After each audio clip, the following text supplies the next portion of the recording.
I have a couple drilling partners that I work with. I go back and forth between Florida and Michigan, so I get to play pickleball outdoors all year long. And I'm fortunate to have people that are willing and meet the criteria in this video. And here's the things that you should be looking for. So one, similar skill level, right? And clear roles. So the best drilling partners are usually close in skill level. You don't want somebody that's really, really good drilling with somebody that maybe is a beginner, not good for the beginner, and certainly the person that's at a high skill level won't benefit much from drilling with a beginner partner. I'll explain a little bit more about that later on in the video. Your expectations for both partners need to be fairly consistent and clear. You know, who's going to do the feeding, who's working, and when you switch. And it's important, right? You take turns. If you're doing a drill that is working on third shot drops, one partner's the feeder, the other one's doing third shot drops. Maybe they hit 20 or 30 balls, some forehand, some backhand, or cross court.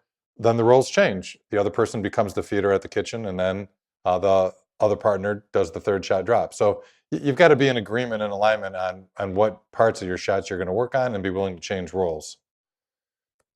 You need to have the same improvement mindset. Drilling is not a rec play. You're here to work on your weaknesses, right? Not keep score. And that's really the key, right? You work on weaknesses to build muscle memory and eventually get better shots because you've done it over hundreds, if not thousands of times.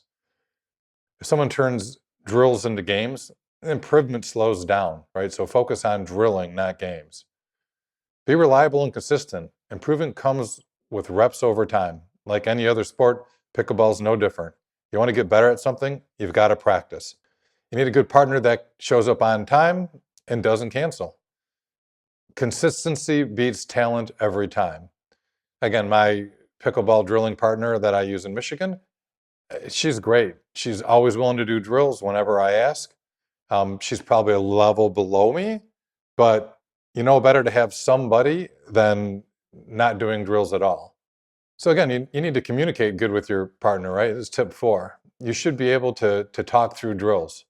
You need to be able to give and receive feedback without ego. A lot of people don't like constructive criticism. Make sure you find a drilling partner that is willing and open to listen to what you have to say, and vice versa. You need to be willing and open and listen to what they have to say. Obviously, adjust in your drills when something isn't working. You've got to be willing to do that with them as well. Hey, if you haven't already, make sure that you get a copy of my pickleball drills routine for beginners in the link below. And don't forget to like and subscribe. So the other thing about a good partner is you need someone that has good ball control over power. A great pickleball drilling partner can place the ball consistently. I'm not looking for somebody that can hit the ball hard. There's lots of different shots we're going to work on doing drills, right? From dinks to third shot drops, volleys, resets, not just returning a hard drive from the baseline. Again, right? Hard shots don't help if they're not realistic. I need someone who can give me controlled feeds that leads to better reps and faster progress. What I mean by that is if I'm doing mid-court defensive shots, I want them to be able to hit the ball down at my feet so I can work on half volleys, right, to reset them back out of the kitchen. Or hit it to me knee high so I can work on volleys out of the air for resets. If they're all over the place and left and right and they think they have to beat me at drills, not a good drilling partner for me. I'm not getting the reps on the shot that I want to work on, right? So a partner that can hit the ball consistently to the same spot is great. You can't beat a positive attitude, right? Mistakes are part of drilling.